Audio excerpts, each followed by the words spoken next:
you are one of the few people who has ever agreed to come on 3 times. The trifecta.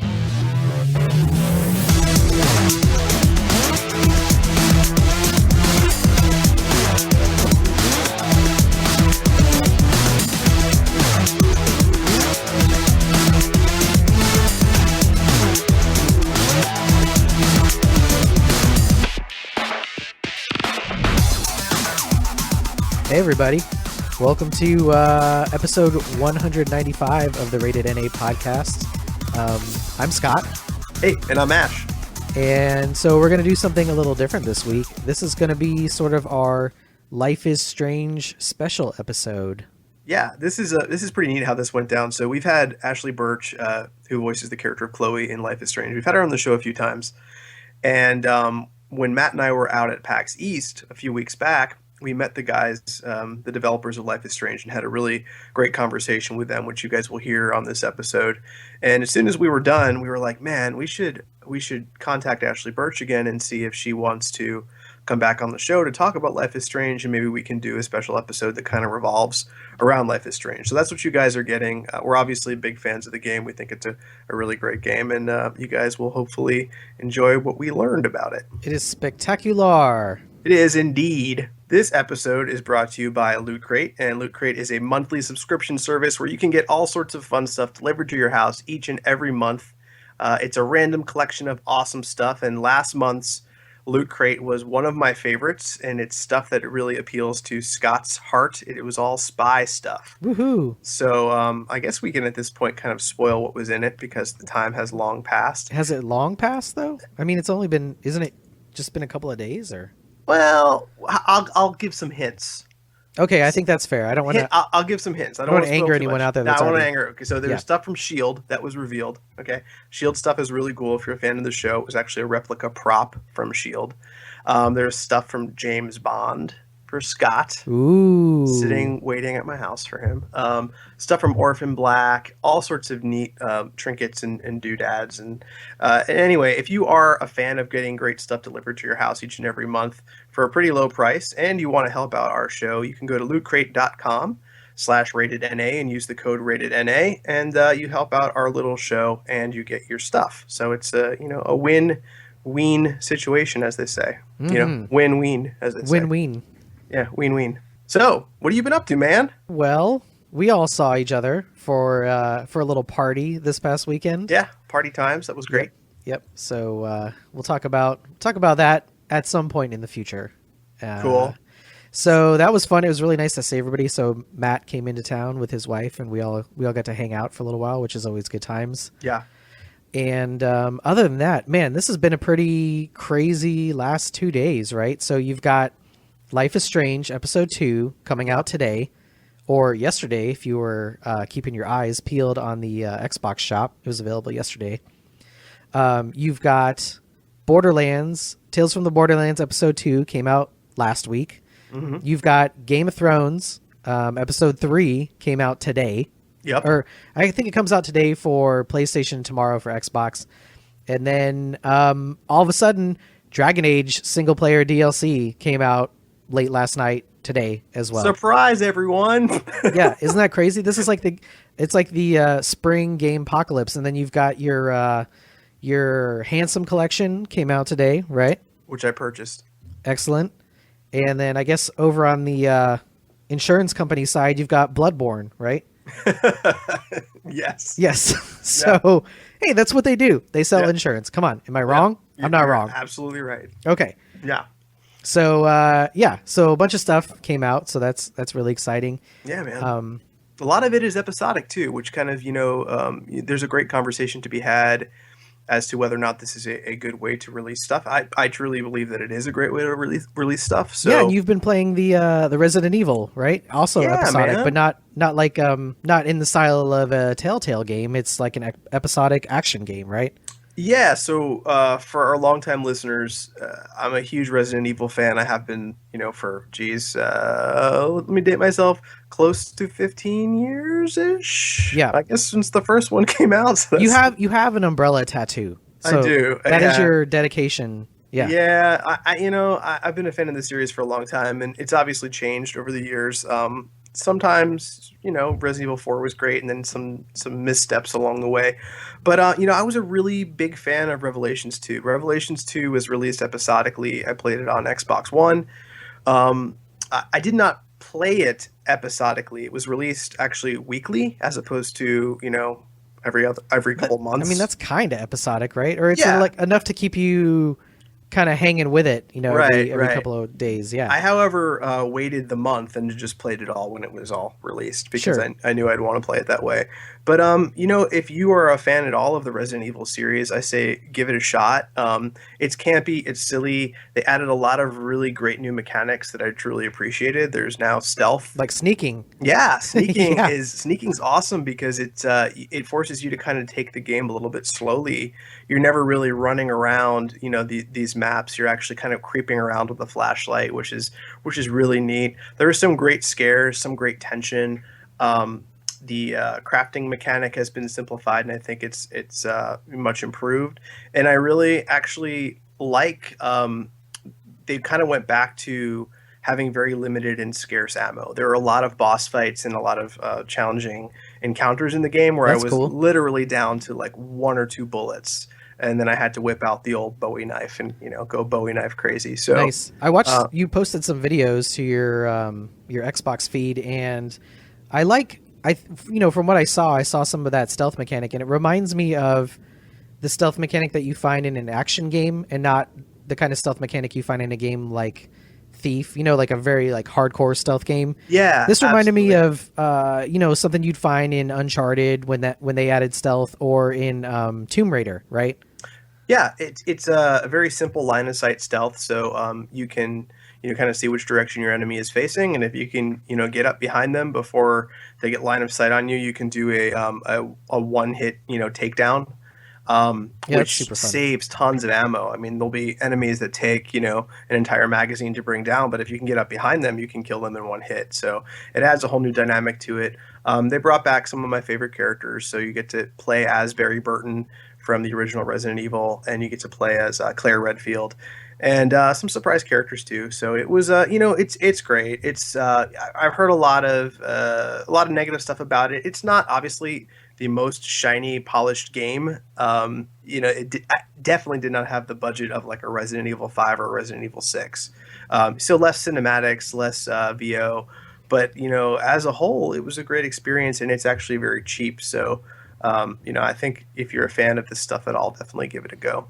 So, That's awesome. oh sure, I also started just because there's this is kind of like spring break time is all of a sudden become this weird lull in television. They almost like a lot of shows take a spring break just the same way that they take the winter break, which is much longer.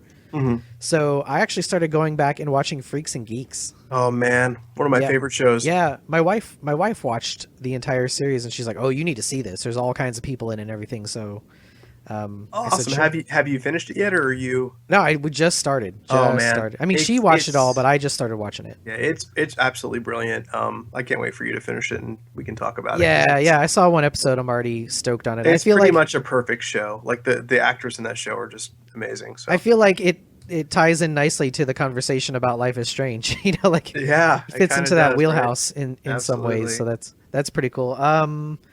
And I guess other than that, that's pretty much it, man. I stayed up late one night just to finish Tales from the Borderlands, and it was I just had to do it. I was super tired. And I knew that a bunch of other stuff was coming out, including Life is Strange. And like this was probably the first time, not a knock against the game, but this was probably the first time in a long time that I was falling asleep while playing the game because I wanted to finish it so badly. Yeah, just But, exhaustion setting in. Yeah, but after the really long weekend that I had, there was like nothing would have kept me awake at that point. But I was like, I just have to finish this. I need to see what happens. So Yeah, I hear that's that. that's pretty much it for me. We can talk about all these games in detail next week. But Absolutely. what's been going on with you other than Resident Evil? I too played Tales from the Borderlands. Absolutely love it. It kind of really pushed me to go and pick up the Handsome Collection. I had been waiting. I kind of assumed that the pre-sequel would eventually come to next-gen consoles. Can I tell you guys something about that real quick? Now Yeah, that go now that the game is out, Sure. I don't know why. I don't know why no one picked up on this, or maybe this didn't make it to the major blog circuit, but if you purchased the first episode of Tales from the Borderlands when that came out, which I think was maybe like a month or so ago, or maybe possibly even longer, there was actually a menu option on the main menu screen that took you to like a placeholder page that said something like, thanks for buying Tales from the Borderlands. This will unlock exclusive content in the pre-sequel when it comes out. It was just like, come on. Like, everybody knows this game is coming. Yeah. They knew the game was coming 2 months ago, right? So it was right there for anyone to see. So there's your game, and there's my little tip now. Yeah. So you and your little tips. So no, Tales from the Borderlands was awesome. I loved episode 2. There's a lot of really funny stuff. Some of my favorite voice acting, this year so far. So awesome stuff. But let's talk about another awesome voice actor, and that is Ashly Burch. Yes, indeed. So yeah, we've already, we currently have the second episode of Life is Strange in our hot little hands right now. And we played through the first episode already of Life is Strange, and it is amazing. And I think I want to reiterate the thing I said about this game when we talked about it at length in an earlier episode, and that's that if you are coming at this game from the angle of like, hey, I played a lot of Telltale games and I'm going to try this, I feel like this game is able to stand side by side with a Telltale game in the sense that it is episodic and there are narrative choices, but it's also kind of doing its own thing. And I think that's very refreshing that this game does not stand in the shadow of like a Game of Thrones or Borderlands or The Walking Dead or something like that. Yeah. So, and one of the things you'll hear us talk about in the upcoming interview with the developers is I really feel like this world, it feels very, very real. Matt and I did get a chance to play through a section of episode 2 during our interview, and there's a section in a diner, and the diner is about as a real feeling of a diner that I've ever been in a video game, like just the clientele and the music on the jukebox, and it just really felt like a real place, and everything awesome. feels very lived in and really cool. So if you haven't played Life is Strange and you're looking for a different sort of gameplay experience, then definitely check it out. If you went to high school, I think there's something that you can emotionally connect with in this game, right? Yeah, so, no, for sure. Okay, so Ashly Burch, obviously is the character of Chloe. Yeah. I don't think you did. I didn't notice that either, like playing through the whole game. At this point, I feel like we're usually pretty good at picking out voice actors just because, because we pay so much attention to that kind of thing in these parts, right?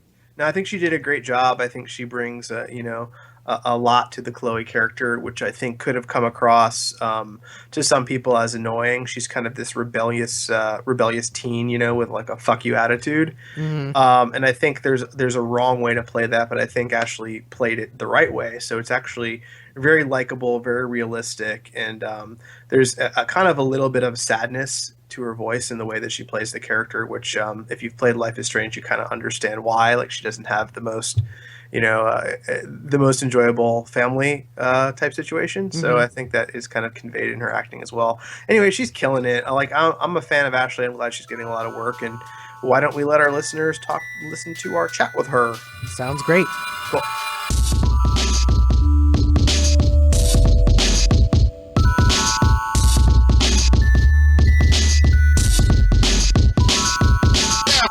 All right, guys, we're here with very special guest Ashly Burch, back for round 3 on our show.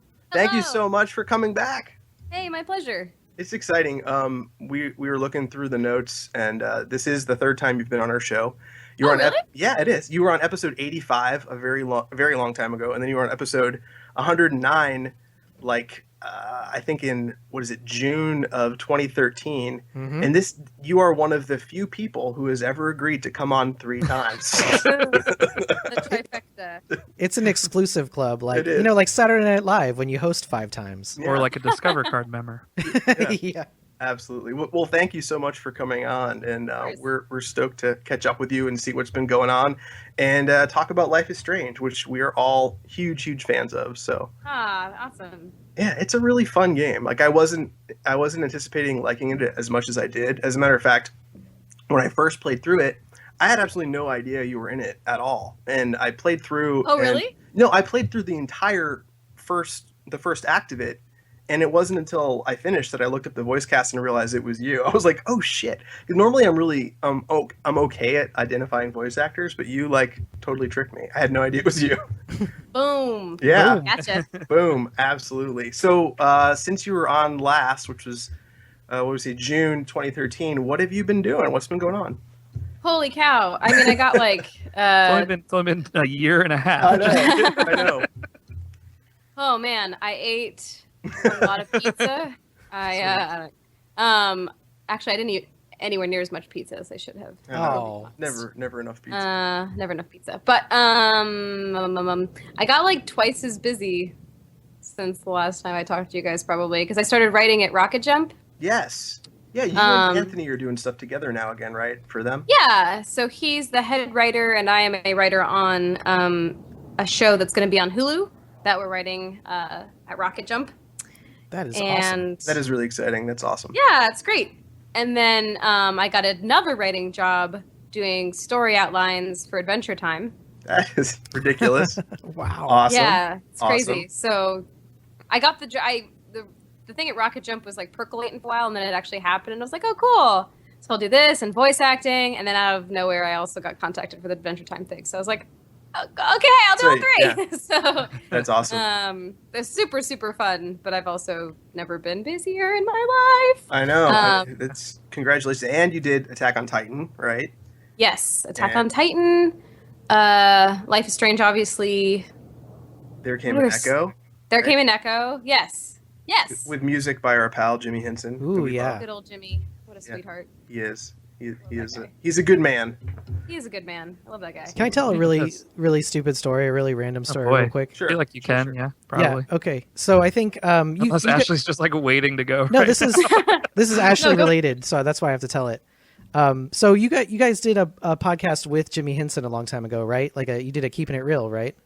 I think so, yeah. I think you did too. Forever ago. Yeah, you because did. when you brought his name up, it instantly reminded of me of a time where when I listened to that podcast, I was like fixing the bed in my bedroom. So in my mind, I've totally entangled these two things like for the rest of time.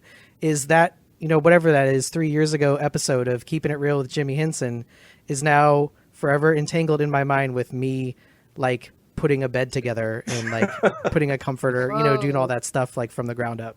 That's Like an crazy. IKEA, It's like hard. an IKEA bed where you like struggling with No, but it's hard to like Step by in. yourself, yeah. manage a queen mattress and like flip it up against the wall and turn it over and stuff like Yeah. that. But like, that's how I got through that is with your podcast. Yeah. Wow. Yeah. So what that's he's my saying is do every you feel time- changed now? no. Right, every time you think of your bed. Yeah, it's kind of. Oh, Whoa, this where is you this going is going there? to a weird place now. That's not where we. Think of Jimmy Henson. Yeah. Well, that's awesome. Well, it's a whole lot of stuff. That's kind of ridiculous. And Yeah. yeah. So what happened is we went to. We told you this before we started recording, but we went to PAX East a few weeks ago, and we had an appointment to meet with the guys at DONTNOD, and absolutely, fell in love with those guys because of how enthusiastic they were. They had literally just gone to GDC and then flown into PAX. And Yeah, I thought, saw like, them at GDC. Oh, did and then you? And then they just hopped on a plane to PAX, which is crazy. Yeah, and they had about an hour's sleep when we had our conversation with them, but they were Whoa. still completely amped up, and we got to actually check out a little bit of episode 2, Ooh. which is Mhm. looking pretty awesome. And so let's talk a little bit about it. How did you actually get involved with DONTNOD and Life is Strange? How did that come to be? So I got through my agent, I got a couple of audition sides, one for Max and one for Chloe, and so I auditioned for both. And then I think actually the guys over there knew of Hey Ash, Awesome. so Yeah. when they heard my audition, They're like, that's the from the thing. Cool. So that's exactly how they sounded and what they said. It's the from the thing. It's the from the thing. So I guess they liked my take on Chloe, and they cast me. So yeah, it's pretty much. It's not as exciting as it's just sort of like, I auditioned for a thing and then I got it. It is still cool that, Hey Ash still has such a huge impact. Like, you guys are still doing videos, but they're kind of, they're not as frequent as they used to be. Which I mean, you're totally busy. It's totally understandable. But I mean, it is really cool that Hey Ash is still, still opening doors. It's crazy that you read for both parts too, because after playing, like, not that I can't picture you as Max, but you're such like a perfect voice of Chloe that it'd be weird to hear you doing Max. I don't know. They're just so tonally different. It'd be crazy to see. Yeah, and both I think parts. Hannah's voice is so perfect for Max. It really, she's got such a great, just like natural voice. Yeah, that it just fits Max really perfectly too, I think. Oh, for sure. Yeah, it's totally such a good blend between the two of you for that. Like, it seems like a real friendship. Like, it seems like you guys hang out all the time. And oh, it's great. Yeah. What is, like, if you had to kind of describe the relation, and remember, we're only in episode 1, so don't spoil us. Right. We're still playing it and enjoying it. But if you had to kind of describe the relationship between Max and Chloe, how would you describe that to our listeners? Oh man, this is actually the first time. This must be how TV actors feel constantly, because I'm like, oh man, I really hope I don't say something that people aren't supposed to know. Oh, yeah. If you do spoil it, we can cut it. We'll fix it in post. Yeah, we can fix it in post. Yeah, so I mean, I think you get, because the scripts are starting to blend in my head, but I'm pretty sure in episode 1 you get the idea that Chloe and Max used to be thick as thieves. And then Max kind of skips town for various reasons, and Chloe feels super betrayed and super abandoned. Mm-hmm. So it's like, they were as close could be. And then kind of at this pivotal point, I think as Chloe sees it in both of their lives, Max kind of just, bails. So I think she still has all of this really deep love for Max, but also is now, it's like another wound. It's like another one. It's like she's like, add her to my list, I guess, to people that fucked me over. Yeah. So I think she, definitely as they're getting reacquainted, that you can see that resentment is still there, but it's also balanced by a genuine love for Max that wouldn't just be erased by the fact that Chloe's hurt. Yeah, and I can totally see that. Do you think you personally would get along with Chloe? As a person? Chloe. I love Chloe, honestly. I think she's great. She totally reminds me of like everybody I knew in high school. I know. She's so, I mean, honestly, I think high school Ashly would have been like in love with Chloe. I think she would have been like, oh my God, she's so cool and her hair is so cool and she's so much cooler than I am. I probably would have really looked up to Chloe when I was younger. I think Ashly now kind of just wants to like make her a sandwich and like nurture her. Put a blanket around her and be like, do you need to talk about some stuff, Chloe? But yeah, I think if I didn't get on Chloe's bad side, because Chloe, you can tell she's kind of shaking her fist at the world. Mm-hmm. But past that, I think she's actually very loyal and very sweet. So. I think, yeah. It's a really good answer. It's such a really powerful setting too, like the high school setting, because I think it's something that a lot of people can relate to, and it's a very sort of emotionally charged part of people's lives. Is that that part? So I think that in the course of the game, there's something for both Chloe and Max that I think people can relate to, depending on what their experience in high school is actually like. Right. Yeah. Totally. Yeah. Absolutely. I also think they kind of just nailed. I've already said the word tone again. I'm just going to start repeating words a ton, but they've sort of nailed the tone of high school. Even though I was not a girl going through high school, it still felt like I still get it, and it still feels familiar to me. It still feels right. Like it was still the same emotions, regardless. Yeah. That you kind of went through, and the same kind of friendship, and it was like. That I think hit so correctly, and what's made the game so amazing. It's just they've nailed all of the tonality between friendships, between the setting, and all of that. Right. Let's just sit here and talk about how great this game is. Were you able to like channel your inner high school student like when you were doing this? Actually, interestingly, I I think Chloe comes from a part of like my younger days and not so much high school, maybe even a little bit younger that I actually didn't get to channel, that I actually didn't really get to explore much because I was always kind of like a sort of demure, like kind of quiet kid for a while. In high school, I don't know when I started coming into my own, but for a long time I was just sort of quiet, and if I felt hurt I would suck it inside, like that kind of stuff.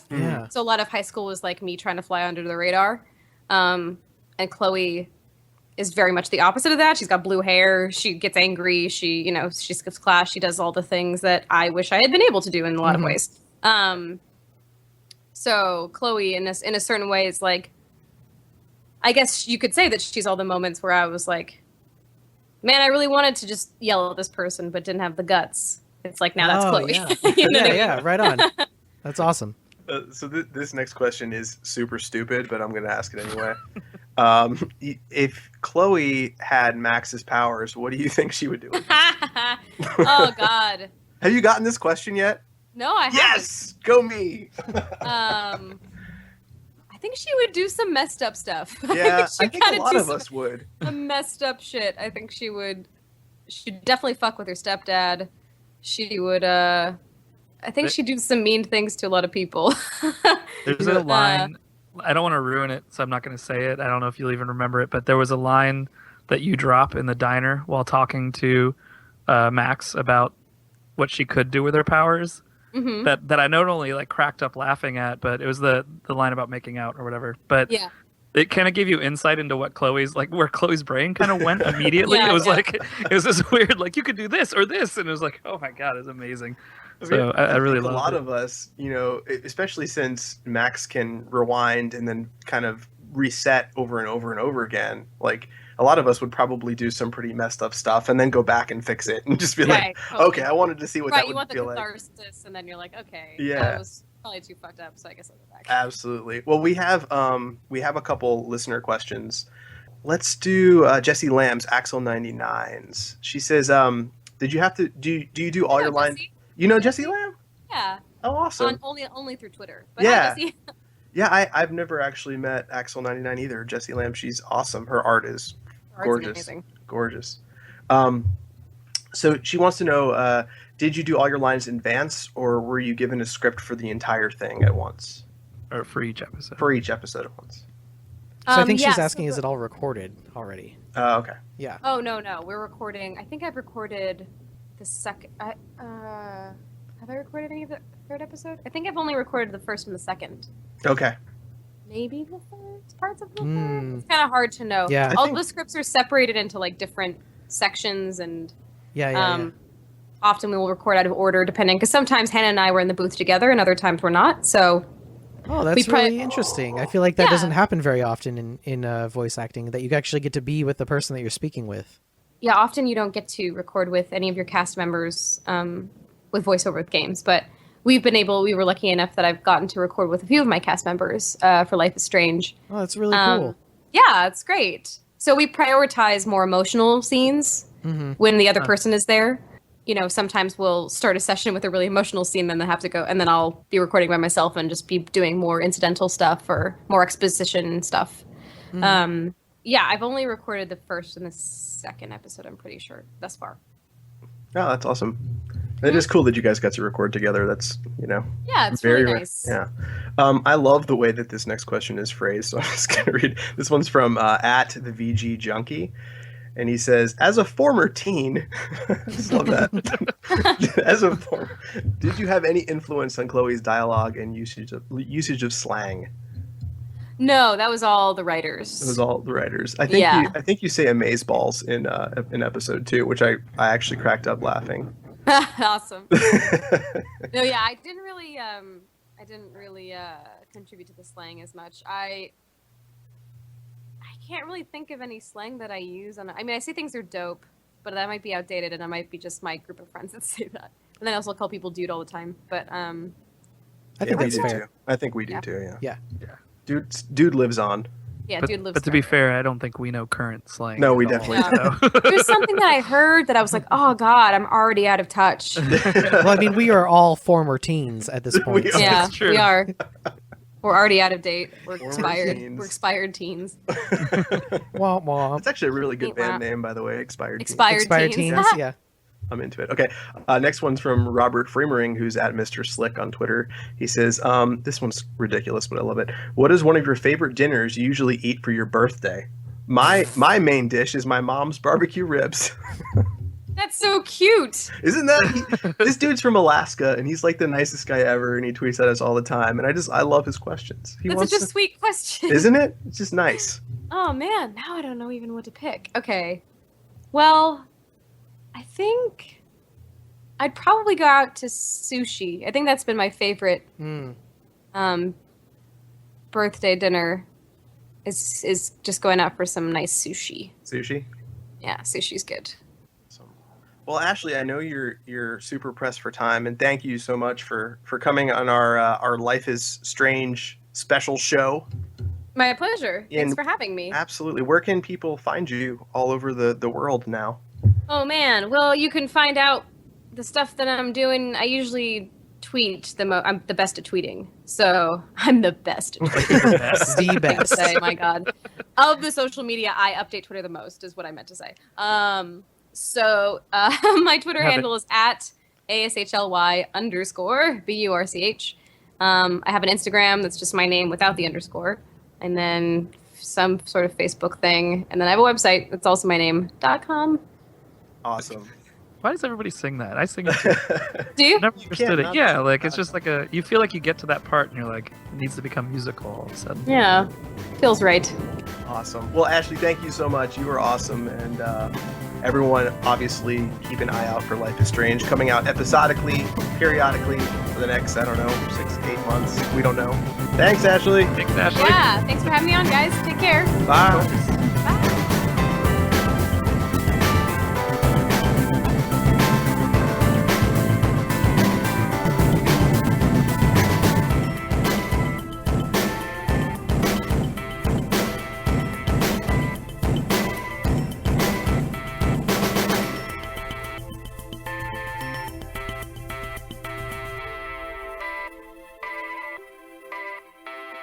All right, so we hope you guys enjoyed that, but you're not out of the woods yet. Ooh, wait, that's sort of like a Pacific Northwest pun. Hey, there you go. That's another pretty sweet domain for gaming.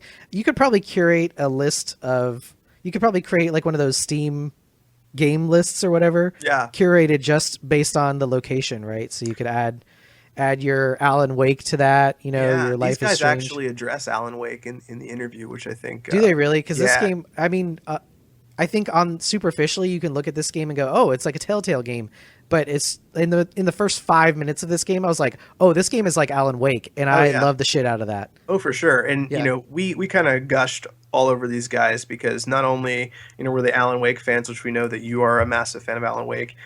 There's Twin Peaks references in Life is Strange, and I'm a massive Twin Peaks fan, and the guys that made it, DONTNOD, are big Twin Peaks fans as well.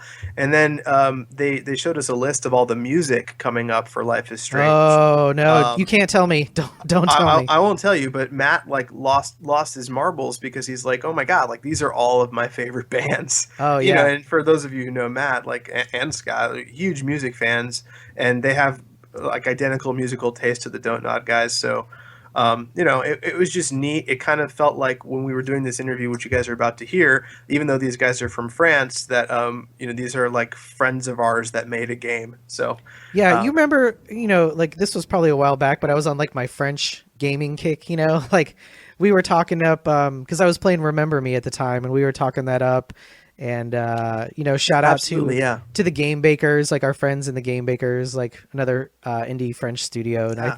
I just Close. feel like it's Yeah. like they bring whatever their world view is, their perspective. It's very, I think it's refreshing to a way that a lot of American games get made. You know, Well, yeah, they definitely have a different aesthetic to them. There like is a different something- art style. Yeah. Yeah, no, I totally agree. And I love seeing things from you know, non-Western games, non-Japanese games. Mm-hmm. So Isn't Out There? Isn't that a French game too? Yeah. Yeah. There you go. See. You guys are French, yeah. Yeah, this is our second curation list is French development games. Right, absolutely. Yeah. Let's check out our interview with the guys from Life is Strange, and then we'll come back and get out of here. Fantastic.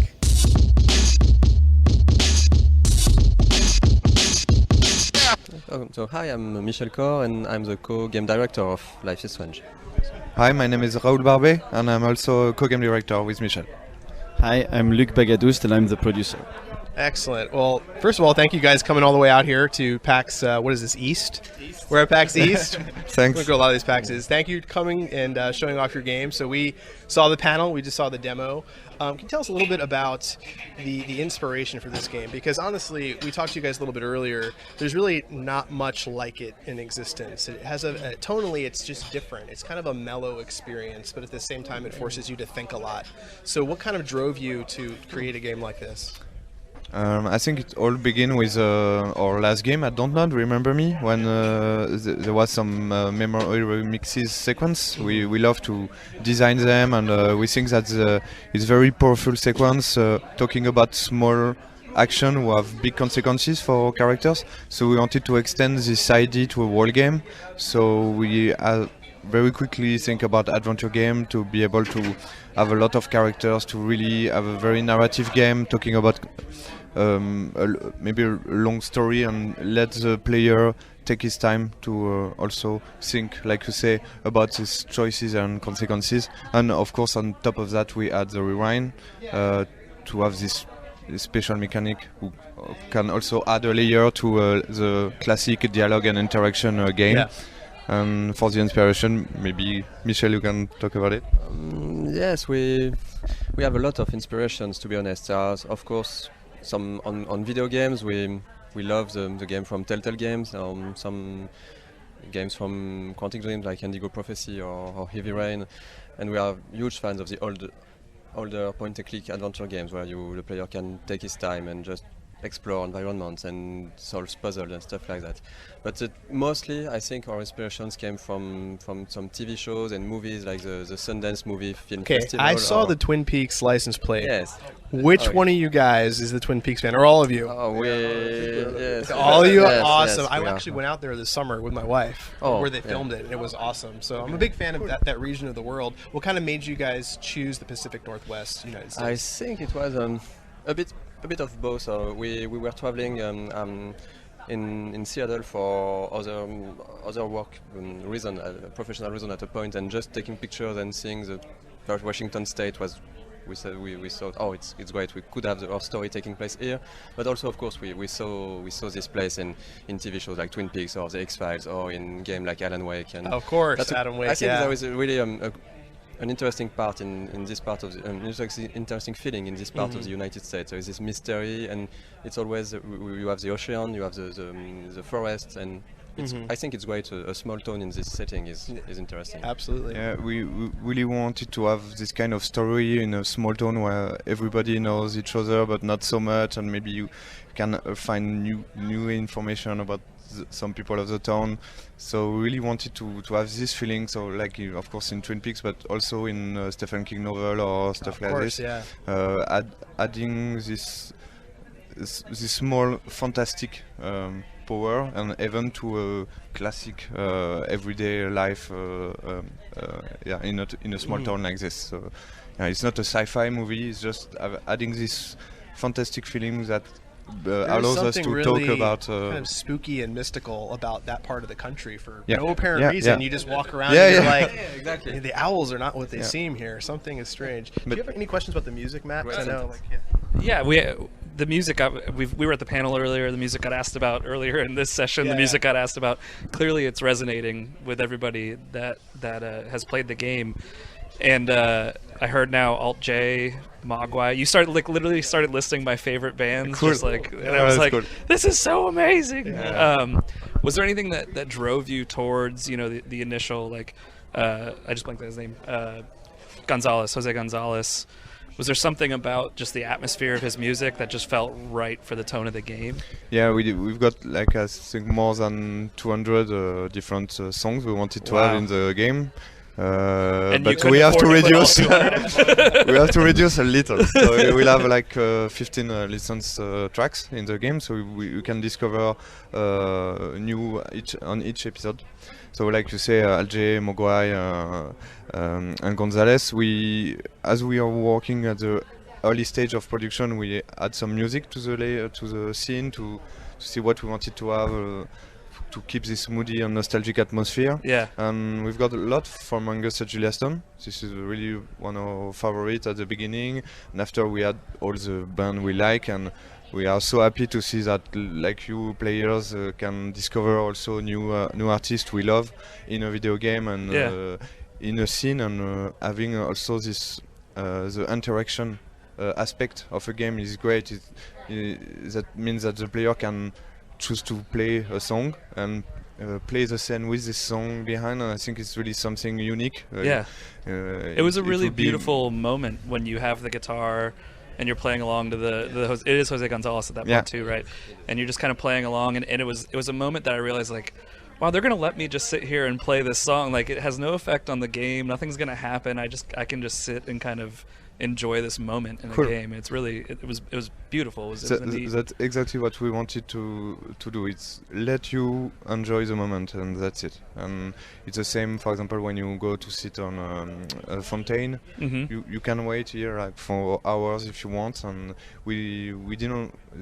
This slow pace is really important for us, and to allow the player to do that. So yeah, for us it was really something important. I shared a story with a couple of you guys earlier that this game was the first console game my wife asked to play ever. Like, it's so cool to hear that. She was watching me play, and I finished, and she just was like, "Can I play now?" And I'm like, "Yes, you can." And I set her up an Xbox account. She started playing and everything. Have you heard are you starting to hear feedback like this about this game? Because it is kind of a unique game in that way. Yeah, and for us it's something great to hear that. I've even discussed with a guy from the industry who explained that like you, his wife wanted to play, and after his children who play Call of Duty all day, they are 14, they wanted to play, so they play. At the dinner, at the end of the day, they all talk about the game together, and it's first time for him, and it was something unique. So it's so cool to hear that, because it also shows that video games can offer a lot of different experience, and to share this kind of experience all together of a different generation, I think it's great. Yeah, that's amazing. And yes, really that's a great reward for us, because when we started working on this game, we knew that that was a game we wanted to create, but we weren't sure that we weren't completely sure that the public would really like it, because it's different. It's something that we had our doubts. We knew that it could be great, but we didn't know if the public would just react positively to it. And hearing these stories like this, and seeing also huge Call of Duty players enjoy it, and sports players, and we know that eventually every player can find something interesting in it, and that's great to us. That's really great. Good reward. We're really happy. One last thing, that with the pacing of the game, that it is slower, and that you can take your time going through it. I did know personally from gaming in the past, like, I had that feeling that I was like, man, if I take too long on this, they're going to punish me somewhere else in the game. And have you found yourselves having to sort of like edge the player into like, hey, you can go explore, like look around this parking lot and find the weird thing in the corner? Was there something you felt like you had to put in the game to push that feeling, or do you think you made it just kind of with the atmosphere itself? I hope that with the atmosphere itself, it's working. And to be honest, at the point sometimes Max is thinking in her head what she should do as an objective, and we reduced it a lot to let the player have time to do things, because at first we had a setting which she was thinking more closely and more often, like, oh, I need to go to my room and grab the flash drive, and we really reduced the number of occurrences and the timing between those sentences, so the player can take his time. That's interesting. Sorry. What seems also really to work with the players is the fact that at the end of the first episode, you see the major choices, but also the minor choices. Right. And a lot of people discovered things that didn't do, so I never saw the window, the dirty camper, right? The dirty RV or whatever. I never saw that one. So with the collectibles and these minor choices, player quite often want to play again the first episode to see all what's Yeah. in the mist. So Yeah. Yeah, no, I wanted what you say about the passing, and it's a very tough question because if you say to the player that this is your mission, as a player we are going to do it very we're like quickly. programmed to Yeah, do it. we want to finish it, and you have to change a little your mind to think that maybe I can take my time. So yeah, it depends on. I think it will take some time for the player also to adapt and to play. We were discussing during the panel about that, and a lot of people say that they want to replay the game to do it slowly, because the first time, like you said, they wanted maybe they may be scared that the game will punish them if they are too slow. And yeah, it's cool. It's another way of play games, but a lot of big games have made that. We know for example, in Uncharted 2 in the village, it's just something amazing sequence, and it was the same slow pacing, and it's even stronger because it's in an action game. You are used to go very quickly with Drake, and here you have to go slowly and to just enjoy the time and being in this village. But I think it's cool to have those different aspects. For sure, yeah. In an experience. Well, thank you guys so much. Yeah. Thank Hopefully you. tonight you guys get Thank to you. sleep, get some rest. yeah, at 8 o'clock. Yeah. Yeah, right, absolutely. Thank you so And, much. Episode 2 comes out soon. Yeah. Episode 3 comes out later. Soon. Episode 4 comes out after that, and episode 5 comes out after that. Yeah. Okay. Thank you. Awesome. Thank you guys so much. Thank you. Bye-bye.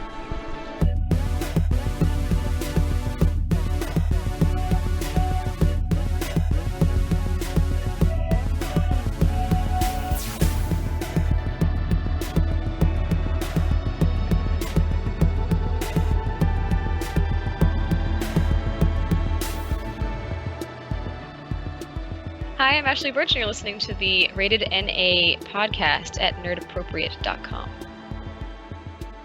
So that was our interview with the makers of Life is Strange, DONTNOD Studios. A little funny thing, a long time ago, I want to say almost 4 years ago, we had Jessica Negri did a print interview with us, and this is before she blew up and became, the Jessica Negri that the internet knows and loves. And Jessica Negri actually was there doing the interview sort of alongside of us.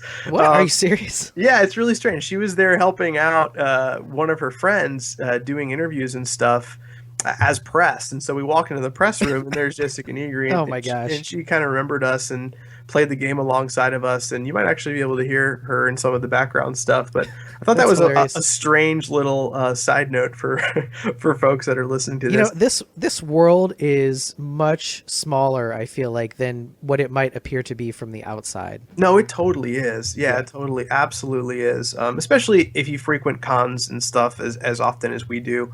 You end up seeing the same people over and over again. So we were a little oh, hey, there's Jessica Negri, but at the same time, not shocked completely by it. Yeah. That past guest of the show, was lurking around. That's amazing. But Man, yeah, so I'm so bummed that I did not get to go to this event and meet these guys, because I love this game. I feel like I'm already friends with these dudes and ladies. If there are ladies, I didn't meet them. But that's a huge bummer. And for what it's worth, I hope this game does well. I hope that I'd seen an article recently that basically said that they had written the script to Remember Me 2, and it just needed to get made and picked up, funded, or whatever you want to call it at this point. So interesting. I wish these guys and gals all the best. I've played 2 of their games. I love 2 of their games. So, I appreciate them taking out the time to talk to you guys, and can't wait for more episodes. Yeah, these guys were in really high spirits, considering they said that they had gotten maybe an hour's sleep. They had flown straight from GDC to PAX East, and then basically done back-to-back sets of interviews. Yeah. And they were still really kind, really cordial, and as people that go there and talk to individuals all day, we really appreciated that. So super awesome. Can't be more happy for these folks right now. Absolutely. Well, cool. Let's get out of here. Big thanks to Ashly Burch. Mm-hmm. Big thanks to, of course, DONTNOD. And Ashly Burch now in the 3 Timers Club. She is in the 3 Timers Club. Yay! Yay! Huge jubilation. we need to go through eventually and figure out who is in that Three Timers Club, because I think it is actually a very limited. It's probably a select very few. small. Like off the top of my head, I feel like you'd get your Ali Hillis in there. Yeah, in that group. Little MFB. Yep, MFB is in that group, and I think we're short maybe one Amy Acker hang session. To get that all squared up. Yeah, indeed. Yeah. Well, thank you guys so much for listening to what will be episode 195 of the Rated NA podcast. We're getting close. I know, we're getting there. This is the Life is Strange special, and you can find us on Twitter, and that's at Nerd Appropriate. You can go to our Facebook, and that is /Nerd Appropriate on Facebook. You can rate us on iTunes, and then you can just do a little search for Nerd Appropriate or Rated NA on iTunes, and give us a like and some stars, and tell your friends. Oh, yeah. I can add to this because we've gotten a lot of questions about this recently. Cool. You can subscribe to us on iTunes, but if you have any podcast app or what have you on your phone, doesn't have to be iTunes, you can search and find and subscribe to our podcast. So if you're, there was some trouble getting it from the site. FeedBurner, right? Yeah. So it's available through, I think, FeedBurner syndicates the podcast. So if you're having trouble, if you listen to the site or you just want to get it on your mobile device, just go to your favorite podcast app and search for Rated NA, and you should be able to find and subscribe to us if you are the type of person that does not like to use iTunes. A lot of people don't like it. Well, that's not what I was saying. I was just saying some people don't. A lot of people hate it. Well, I think what I'm trying to say is that sometimes I feel as if the way that we promote and talk about and advertise our podcast, that it is only available through iTunes. I was trying to say that it is available in other places. Yes. So everywhere on the earth, on all the things, possibly in space, we don't know. Possibly in space. Well, I mean, at this point, if it gets beamed out to space, then aliens will probably hear it, thousands of years from now. I'm sorry, human race, for that. And our weird toilet humor. All right, guys, thanks so much for tuning in, and we will be back next week with 196. See ya.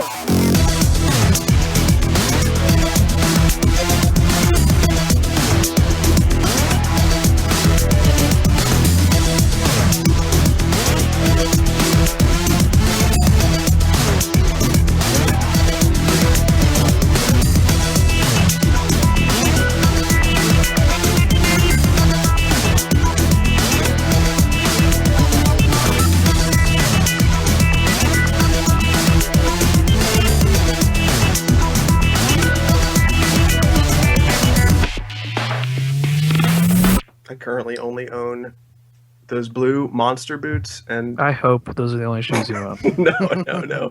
And I own these black shoes, and that's, I think, the only pairs of shoes. This guy wore those to the first day of PAX, like we had to trek through a snowy mountain to get to PAX. Were they like snow boots? Yeah. Yes. Were you just like the old man from Home Alone? Pretty no, much. because then he took them off and put them in the locker and used the entire locker, Scott. He hogged the whole thing. Oh, I'm sorry I got up on time. Oh, I'm sorry I came in at 4 a.m.